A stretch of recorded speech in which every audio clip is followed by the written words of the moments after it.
What is up? Katie Shea Collins, so excited to have you on the podcast today. Yeah, thank you so much for having me.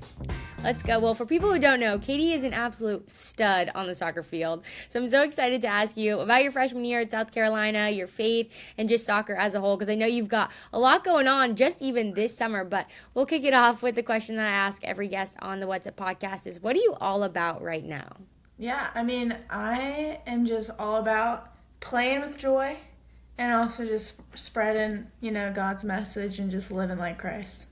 So good. And when you play like joy, I've seen some highlight clips of you. You have a big smile on your face. What is that like? What does that really feel like when you're doing that? Yeah, I do. I think I'm super blessed, and I know how blessed I am, and especially with a lot of things that have happened in the past recently. I just know that like every day is a blessing, and so it's just a joy. And honestly, I was at camp recently, and my head coach, she looked at me and she said, one of the things, my favorite thing about you is that every time you're on the ball, you have a big smile on your face. And I think that's the best compliment, because like I play soccer because I love it. It's not about the awards and whatever. I'm super thankful for them, but it's because I love it. And so I hope I never lose that.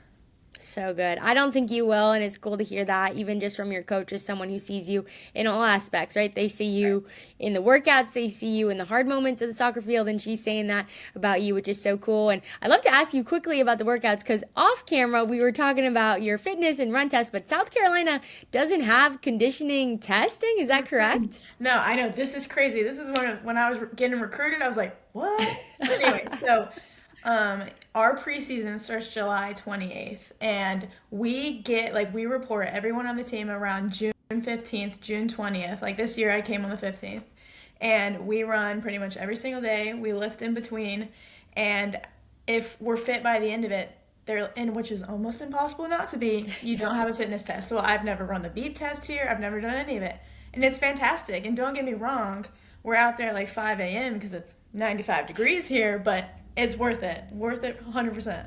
So good. That's funny to hear how it factored into your recruiting process a little bit, because I think that's a thing. I think some people definitely think about that, but no, I love that. And you're right. There's literally no way that you can't not be in shape from the workouts that you're probably doing in preseason, and I love that. But I do want to talk just non-soccer really quick, one quick thing, because I know we'll get all into soccer in a second.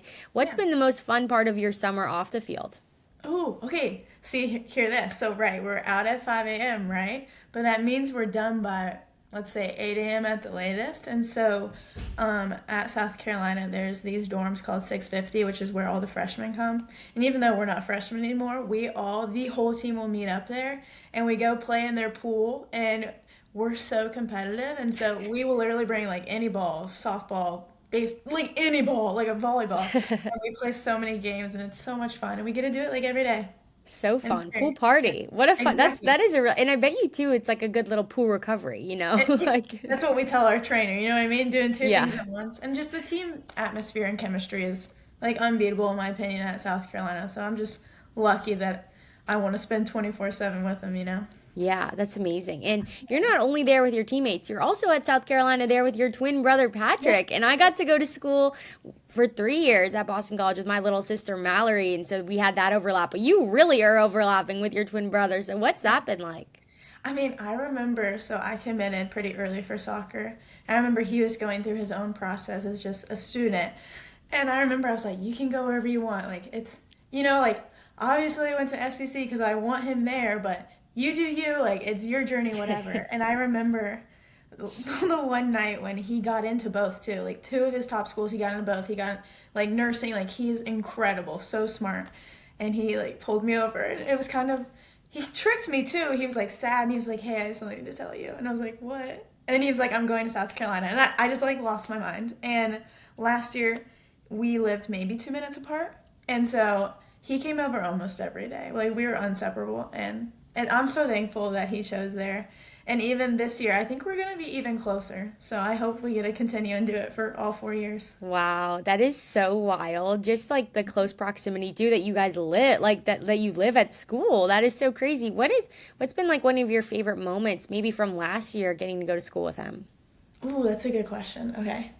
Gosh, I think Some of my favorite moments. So I lived in a quad, so there was about four of us, and I would love when he would come over and also bring his roommates over, and then we would all hang out at our dorm and just mess around. Like who knows what we were doing, but it's so much fun because I mean, growing up with a twin, like you're with them 24/7. So being able to continue that in college when times get hard or when school's hard and maybe we just bring over our work, like we could do whatever we wanted, and it's so lucky. And I'm like, what am I going to do after college? So like fingers crossed, right? Yeah, no, that's real. Like I remember the first year out when I wasn't at school with my sister Mallory, and it Hmm. was so strange. Like when I saw her, it was kind of this like, that Spider-Man like meme. It was kind of like one of Yeah. those. Like I Yeah. was like, this is so different, and it is hard not to be next to your sibling who when you have a really great relationship with them. But it's Right. also such a sweet and special time. And I think what's so cool is I'm a big school spirit girl, so like I love where I went to school. Like I totally embrace it. Like I want my kids to go where I went. Mhm. Like I'm Mhm. all about it. And I'll support every team on that campus. But it's so cool that I get to share in that with my sister. And I Right. think what's so cool is for you, for like the rest of your life, you'll get to have that bond with your brother. Right, 100%. And we honestly call it like the family dynasty because I had an older cousin who just graduated last year. So there was three of us, and they were so sweet too. They came to every soccer game. Like no matter what, I could look up in the stands and my brother would be front row and So cheering cool. so loud. It was awesome. That's so special, especially just being away from home, right? Like having people that you know and that are family there to support you. But I'd love to know because coming into college, you don't always know like every tradition or every niche thing that your school does. Are there any cool traditions or something about South Carolina as a school that people should know?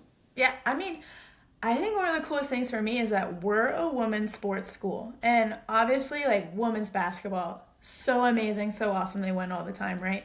But something that they do is that the students, it's actually really smart. So the students have almost, I guess we'll call it a program where if they go to sports games, they will get points. And the more points you get, the better seats you'll get at a football game. And so it doesn't matter how old you are, what year you are, as long as you go to sports. And so at South Carolina, we have the number one like attendance in the whole NCAA. And so I remember for our first game, I think we had about 7,000 people. The whole stands were filled out. There were people around the sideline. We had drums going. We have these people called the graveyard shift, which they're so nice. They're volunteers. They're two people, and they drummed the whole game.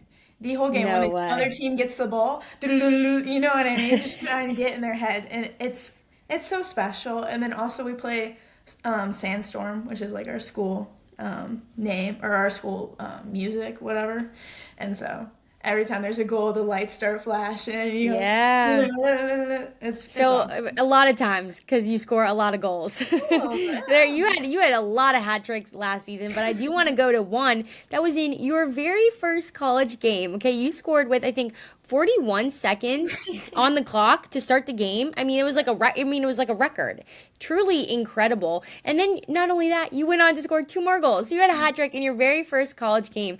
Can you just tell me like what that was like? I, I blacked out. I'm not gonna lie. I remember the first 40 seconds.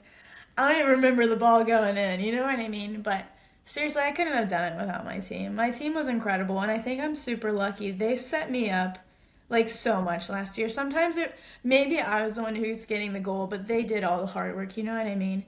And I'm feel really blessed with my team, and I'm really excited for this year. But yeah, I remember getting the hat trick by the end of it, and I was like, well, what do I do now? Like Yeah. this is crazy, you know? And Furman, incredible team, and so they had a great rest of their season. So it was really cool. So cool. And it definitely gave you a little confidence and probably just fun to have that as your very first game because I know just coming in as a freshman, there it is a little bit of a different dynamic than if you're older and you want to be respectful as that younger person on team but also be like, "Hey, I'm here to compete and to play and to win," right? Right, And 100%. so, I'd love to know just from your perspective, maybe for some younger athletes who are going to freshman year of high school or freshman year of college, like how did you really mentally process, hey, like I came here to win and to play and go in and score three goals and a hat trick while Right. also being humble and knowing like your role on the team and to really like follow the leaders. Right. I think my biggest advice for people who's going into these new teams, new atmospheres, is just be you. be confident, and it's scary. I get it. Like, I still struggle with confidence all the time. Even after that game, sometimes I was like, oh, you know what I mean? But just be you, be confident, and if you're at the right place, those people are going to support you. And I was super lucky. I was at the right place at South Carolina, and they built me up when I needed it. And then also, when you get too high, you had your teammates bring you down, right? And so I think another really crucial part of all of this is that what you are able to do, that you make sure that you're humble, right? And I think sometimes it's, I mean, sometimes like the glory and all that stuff, like people always say, you know, the glory is so awesome. I love these awards, but that's not the important things, I would say. And so I don't know, just stay humble and keep your joy. That's also a big one. Keep your joy when you're playing, because if you set the bar too high, then it's hard to reach it. That's good. I love that advice. And I just would love to know, before you go into a game, whether it's Team USA, South Carolina, the other league that you were playing in this summer that I'd love to get to, what do you do to like mentally lock in? Yeah, I'm a big prayer girl. I actually write some stuff on my wrist tape, as well as a lot of people do. And one thing I write on the bottom is LLC, which is Long Live Chase, and I'll talk about him a little bit later. But it's just a perspective change. And then also on the top of it, I wrote Romans 8 verse 31. If God is for us, then who can be against us? And I think it's a good reminder, because genuinely, no matter what hard things happen or what amazing things happen, it only happened because God has your back. And so I think that's awesome. And then we also do a team prayer. And I'm lucky enough that they chose me to lead the team prayer. So, you know, take a couple breaths, you lead the prayer, and then you walk out and you're ready to go. Wow, that's awesome. And incredible that they chose you, a younger girl on the team, to lead the prayer. I mean, that's a huge honor, and I know it's something that isn't as easy, right? It's a big moment, and yes, it's not about what you say, like it's all about the Lord, right? In that sense, but that's really cool and really special, and just shows your leadership and how your team values you and respects you. So that is just so unbelievably cool. But I'd love to go to what you write on your wrist, and maybe first the verse, Romans 8:31, because I know that is such a verse that would give me confidence in a game, and to know that, like you said, you have the ultimate backup. The Lord is who is on your side, right? And so I'd love to know, like, what does that look like during the game for you? Because I think some people might see that and be like, oh, like they have a cross on their hand, or oh, they have a smiley face on their hand, or sometimes I would just draw like an up arrow on my hand to be like Okay. eyes up, and I would write eyes up in Sharpie on my hand as like I a like that. kind of a mental reset for me. Like, okay, where's my focus? How am I feeling during game? Eyes up, and then I'm like, okay, I'm thinking about the Lord, right? And so Yeah. I just would love to know, like, what does that verse for you? What does that do, kind of in game? Yeah, so Romans 8 verse 31, I think when I was going through a really hard time with soccer, I remember, and also personal life, I opened my Bible, and that was, I genuinely had no idea what page I opened up, and it was that page, right? And so it stuck to me then. I look it up, I research it.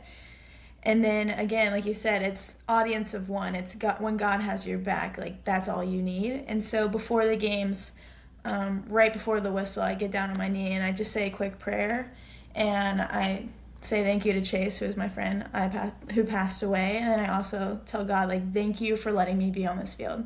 Thank you for the good things that are going to happen. Thank you for the bad things, and I give him both, because I think God wants them all, and I truly believe that. And then it's about 5 second, 10-second prayer, and then I'm locked in and I'm ready. Wow. Well, thank you for sharing that. And I think it's so special how you're able to honor your friend Chase in that way before you play every game day. Like, how cool is that? And to have it at your forefront of your mind. And now it makes total sense why you play with a smile on your face at all times, right? Because you're giving it to the Lord, and you're playing with joy, and you're honoring someone who you loved, right? Like, I think that is so special. And I admire how you play with this sense of peace, in that sense of like, yeah, I'm just here to have fun and like to play with the gifts that the Lord gave me, because this life is vapor here on earth, and you never know what life is going to look like. So it's just so cool how you have really encapsulated that and how you play. And I think too, for athletes maybe listening, like, heart posture. Like going into a game with the right heart posture is what allows you to play free and to be able to not hold on to this is the end all be all. If I don't have a hat trick, it's over. You know what I mean? Like you can still go into a game being like cutthroat, intense, know that you want to win, but have that kind of freeness about you. So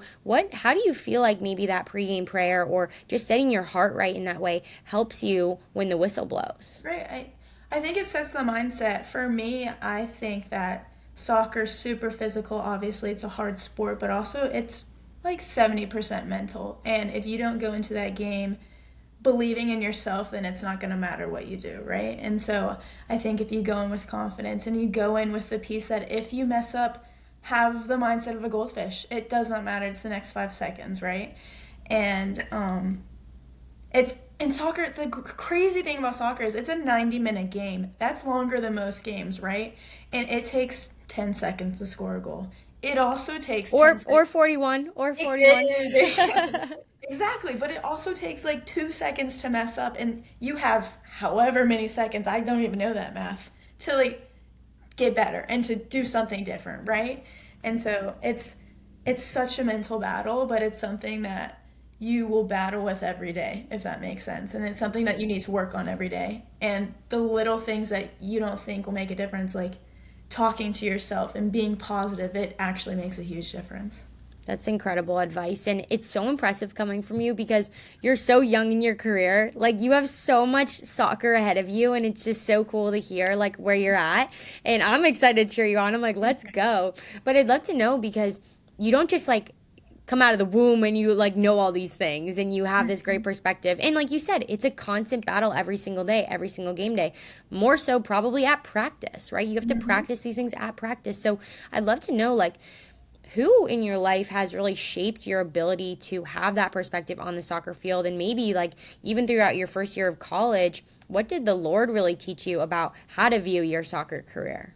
Right, I think a big one is my mom. And my mom is an incredible person. She is my role model, and she does so much for our family, and she's also gone through a lot of adversity that she shared with me.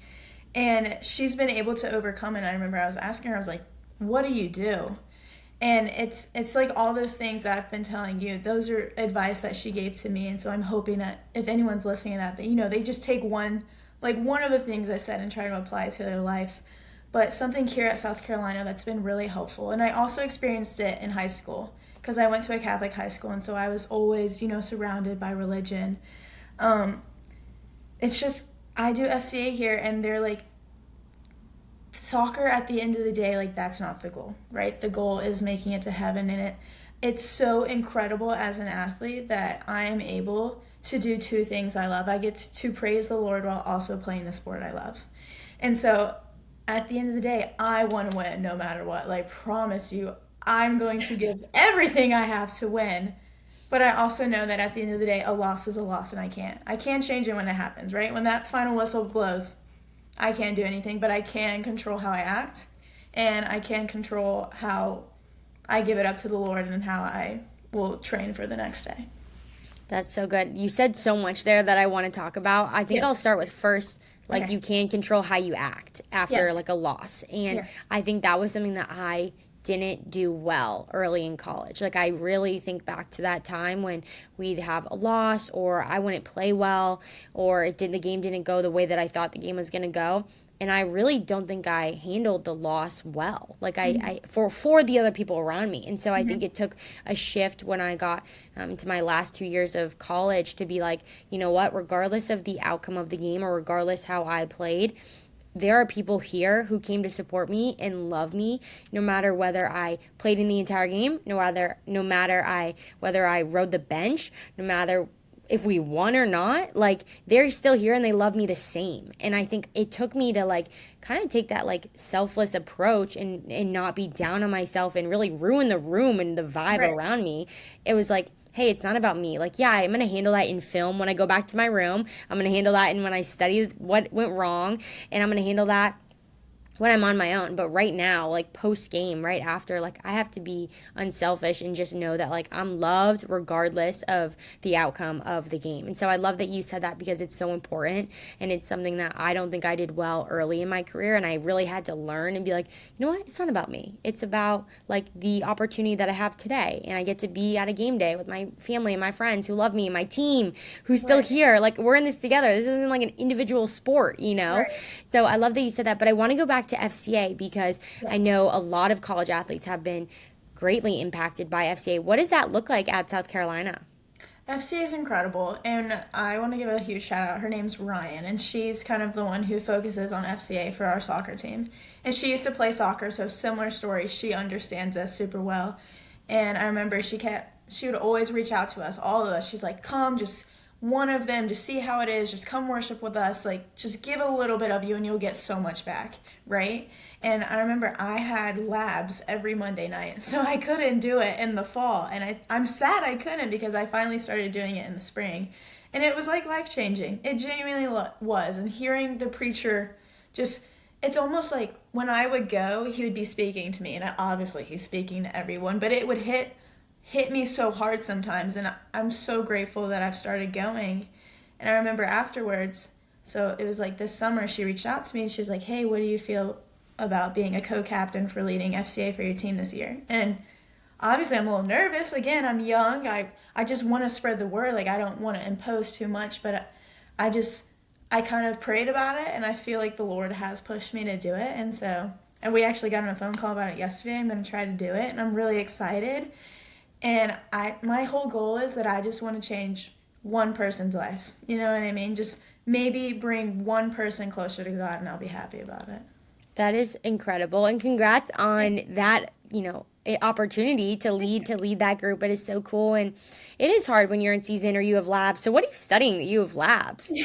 I'm in exercise science. So, if soccer doesn't turn out well, maybe I'll go PT route. Wow, that is amazing. I'm sure you could do both at some point in life. That's pretty Right. incredible, but it is really hard to go to those meetings, especially just because you have so many other things going on and not just probably labs. Like you probably have film to watch, homework, a social life. Like there's a lot of things, but I think what I've just heard over and over from a lot of athletes and even from my own experience at Boston College, it was the times when I was like, you know what, it's not that convenient. It doesn't actually make any sense with my schedule, but I'm going to go to my athlete Bible study and I'm going to pour into this group because at the end of the day, I'm not going to remember all the homework that I did in college. Like, yes, I'm not saying like Annabelle's over here saying like don't do your homework, but like, right, you're not going to remember that. Like, you're going to remember the relationships that you poured into, and the Lord is going to honor you like seeking Him out, right? And like you're going to be changed from it. So I'm so excited to see how you lead that group. I think it's going to Yeah. be truly transformational for you too. And how cool is it that you get to be a part of that? Not just, oh, I'm a senior leader. Like, no, hey, I was at this group back when. Right. I think that's really special. But I'd love to know a little bit more about your South Carolina team. Are there Yes. any fun team traditions or things that you guys do maybe on away team buses? What is this team like? Incredible is the only way. I mean, there's so many words I could say, but incredible I think encapsulates them. It is just a bunch of girls from all over who just buy in, right? And they buy into soccer and they buy into being great people, and a lot of them buy into like improving their faith, and I think that's special. And I can't imagine being anywhere else, and I just really appreciate every single one of them because everyone, adds a little bit more to the team, right? And gosh, like I just get like emotional honestly even thinking about them. I would not be the person I am right now without them. And I think for people who are wanting to go to college and play sports or even join high school teams, just know that when you're looking at the teams, find the people that are going to make you better people, not just better players. And when you find that, it's going to be your new home. It's going to be sisters for life. So awesome. And I just love that you're like, I'm getting a little emotional because it's true. Like when you think about people who have your back, and sometimes it comes when you're in your conditioning test, and I know you don't have that, but you're doing all those workouts together. Like you really go through a lot with your college teammates. And I think that's a great point that you bring up because you are going to battle with these girls on your team. And you might not be best friends attached to the hip with every single person, but like if you can have a real relationship with the majority of the girls in your team and you can connect regardless of how similar or different you are, that's what's going to allow your team to win. When you put everything aside, and I just love that for you, that you have such a great relationship and you have that love for your team, because I was able to have that experience, and I'm so fortunate because it's not everywhere that you get that. It's not every school and every team, and it's so special. And those are relationships that you're going to have for life. And I think what's so cool is after soccer, you're going to be able to pick back up with these girls when you're 50. You're like, oh my gosh, remember when we went to the pool after that one crazy hard Exactly. practice? Like, that They're was stuck with terrible. me. They're stuck with me for the next 40 years. Exactly. That's awesome. I absolutely love that. But I would love to just kind of fast forward to USA Soccer, because I know Okay. there's a lot going on in South Carolina, but you are a member of the U.S. Women's Soccer team, which is just such an honor. So what has that been like, getting to wear the USA across your chest? Exactly what you said. It's the biggest honor. It's the highest honor, and I am grateful for every single camp that I've been to. And if that's my last one, then I'm 100% like so grateful. But hopefully, I'm going to keep working to get invited more. And I think the amazing thing about camp is it's genuinely people from all over the world, different colleges, different parts of their lives, sometimes different years, and we all will get together for a week or 2 weeks, 4 weeks, however long you're, or what tournament or anything, and you put your head down, and it's awesome because they tell us respect the past and represent the future. And that's 100%. And it's our job to, represent the USA, but also it's our job to inspire younger girls to, want to be in our shoes when they come to the age. And I mean, US soccer's, up here, like no one touches US soccer, right? And so I understand that, and I give it my all 100% every time I'm invited. You're so right, because there is so much power with the U.S. women's soccer team. I mean, I didn't even play soccer in college, and I was obsessed with this team. Like, Yes. I loved it. I thought it was so cool, and it's just such an honor, too, to be able to represent your country in that way. So I bet it's just been so cool for you. But you were actually training with them this summer. So what did that training look like? Yeah, we had, I'm trying to think here, I think we had 3 camps from around May to July, and it was the U20 age group. So for my age group, we're a little bit too old for the World Cup, so it was just us coming together to train and hopefully be invited to the U23s in the future. And it was great. We had a lot of different coaches who came from all over, whether it was NWSL teams or whether it was colleges, and they taught us a lot. I mean, sometimes they put you in uncomfortable situations where you're like, this isn't what I'm the best at. Like, I'm at camp, like, I need to do, you know what I mean? But it teaches you so much, and it teaches you to be a versatile player, and it teaches you to get through adversity at the highest levels. And so, I mean, you can't do it anywhere else other than US soccer.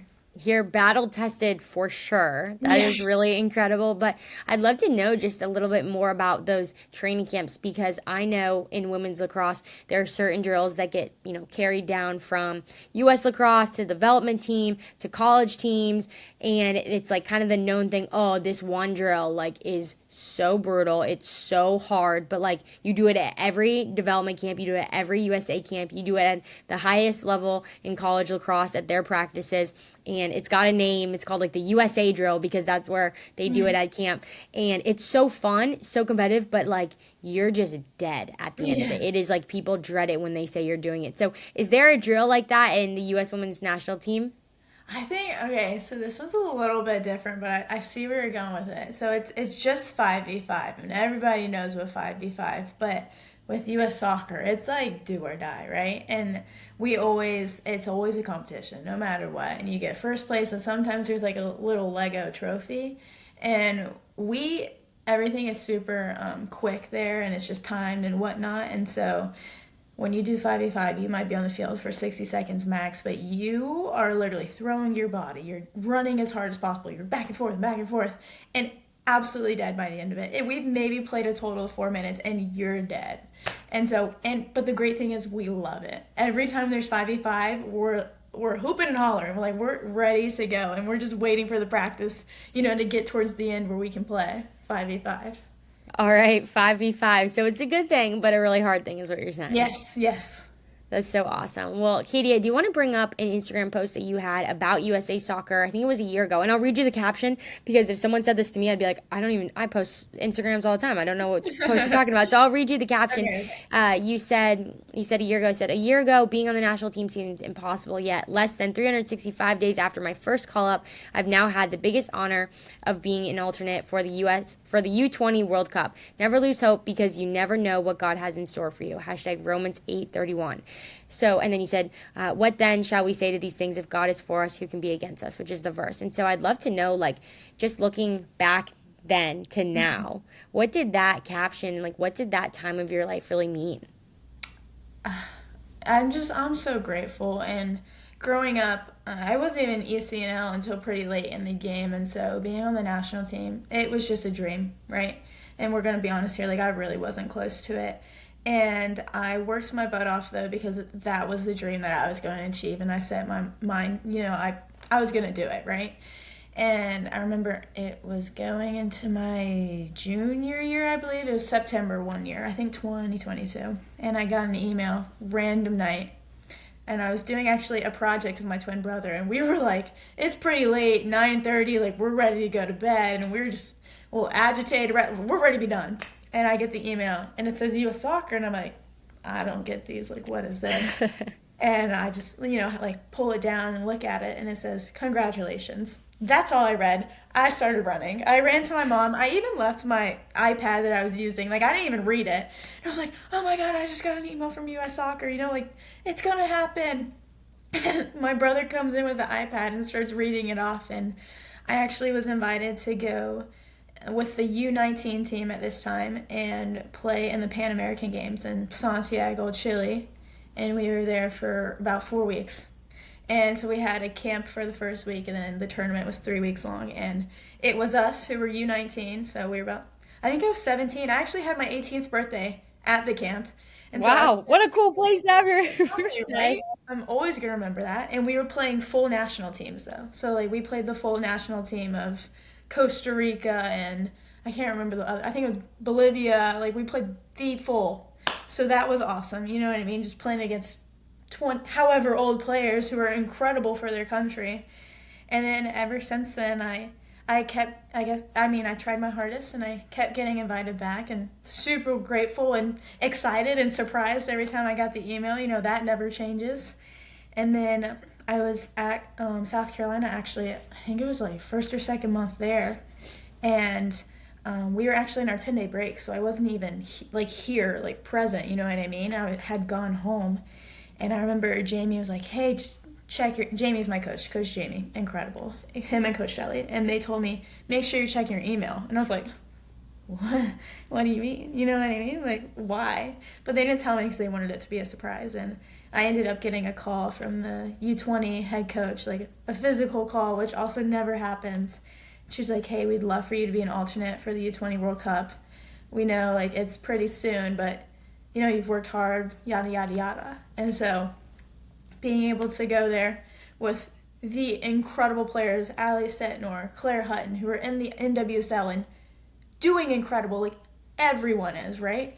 And just being able to be there and learn under them and then also experience what a World Cup is like, even as an alternate, like, dream come true. And so thankfully no one got hurt, so I ended up going home before they started their first game, but I was there up until like the day before they started. And so it was life-changing experience. I'll never forget it, and I'm so grateful. Man, that is such a cool story, and I love that because you're gonna remember those emails and that call forever.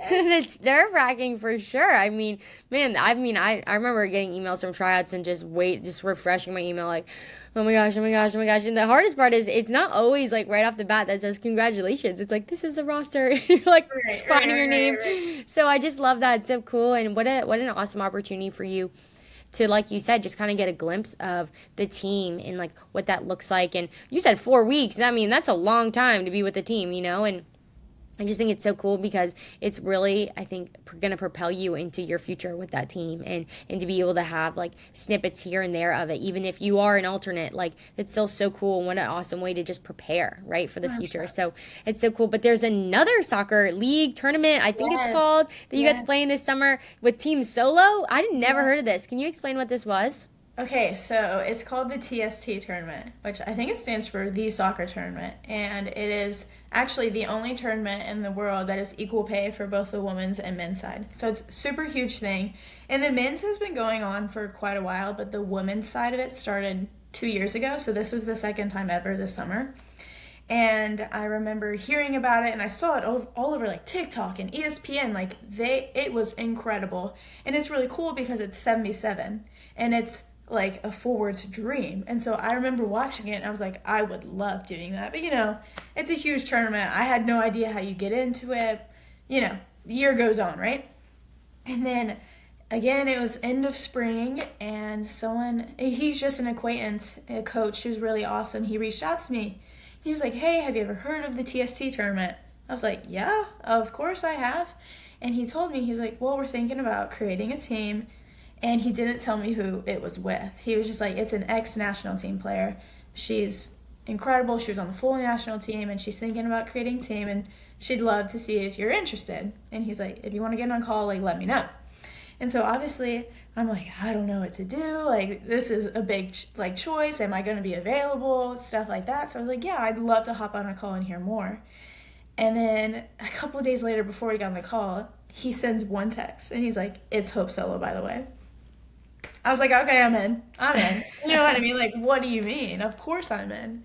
But then I end up getting on the phone call with her, and I remember sitting, waiting for the call. And then when she called me, I answered it, and I was like, is this actually her? Is this going to be a prank call? Like, no way this is real. And it was her, and I almost wanted to be like, can we FaceTime? Because I was like, you know what I mean? Can I have my brother take a video of this call Exactly. while I'm I'm on so it? mad I didn't do that. Why did I not do that? But anyway, we connected, committed, all these things. And so it was June 6th, I think, through 8th, through 9th, 10th, something like that. So beginning of June. And it was the best experience ever. I don't think I've been happier playing soccer than I was at that tournament. And it's incredible because it could be players like my roommate, she was 17 years old, 16 years old. And then the oldest person on my team was like 43. You know what I mean? Wow. Huge difference. And it's incredible players no matter what. And it's we had a player from Morocco, we had a player from Panama, we had players who didn't speak English. She spoke Arabic only. We had to use Google Translate and like hand motions. And it was hard. But it shows that soccer is the universal language, right? And it was the coolest thing to play under Hope Solo. The most amazing player, most amazing person, so humble. And it's so cool to see someone who's Hope Solo. Like, oh my God, Hope Solo. Yeah. In person, sitting next to me in the locker room and just being an incredible role model. And it was cool too. I mean, seeing all the people come up to her after she's been gone for 10 years and seeing all the little girls who would just cry being able to meet her. It was inspiring, and I want to be a player like that makes such a difference. Man, that is so cool. Well, you're well on your way, Katie. So that's pretty impressive. But she did give you, I think it was called a golden fleece. Is that Yeah. right? So what was that for? So for the soccer tournament, right, for TST, they have something called TST time. So, okay, this is hard to explain, but at the end of the game, let's say it's 2-0 and we're winning 2-0, or the other team's winning 2-0. The target score is 3. So it's whoever gets to 3 first wins the game. So the other team who's losing, if they score 3 goals in a row and the other ones don't, they're going to win no matter what, even though full time's over. And so it's with every game, and it's super scary. It's super nerve-wracking, right? And it was our first game, and we had a ton of people there. It was so cool. And we just had to score one more goal. And I remember, I think it was 6v6. I had a breakaway. I had a perfect pass from my teammate. I slotted it left foot. And I just started jumping, and I got the golden fleece, which was really cool. It was kind of the reward, and so it's I get free admission for the rest of my life to TST. What? Oh, I know. so cool. And like, think Incredible. about this. You were like just trolling on TikTok, being like, that looks cool. Now you Exactly. get to go for the rest of your Exactly. life. And I remember there's a photo, it's so funny, of her like putting it on my shoulders. I'm just like, ah! Static. And so, Oh, so cool. Man, yeah, that is awesome. Thank you for sharing that. I'm so yeah, glad that I got to know a little bit more about TST. It's so funny. It's called the soccer tournament. It's yeah, like, it's just such a funny name, but I love it. exactly. And thankfully we'll get to see you there basically every year now. So that's incredible. But I have one last question for you. Katie Shea Collins is, do you wear headphones or no headphones pregame? Oh, actually, no headphones. And I know that's a crazy shout. I've never had headphones. Genuinely, I didn't have a pair of headphones, and I was like, it's too late now to change it, so I don't. No way. Have I you did. been gifted any headphones or none? For the SEC tournament, we're super lucky. They give us presents, and they kind of give like 3 points, 2 points, 1 points. And so I use my points to get headphones. And I do have them. They're awesome, and I use them sometimes. But it's so weird to like change what I do. And so, not really. But I do have a pair now. Good. That's so funny. Hey, it's working, so don't change anything up, okay? Just keep it Exactly. going. But seriously, Katie, this was so fun to talk to you. I like had a smile on my face like hurts because I was like, oh, I was smiling the Oh, whole time. That was so cute. And just love to hear more about your soccer career. It's so fun and I cannot wait to cheer you on this season. So thank you so much for just sharing your heart and I'm so excited to point people to you. yeah, thank you so much for having me.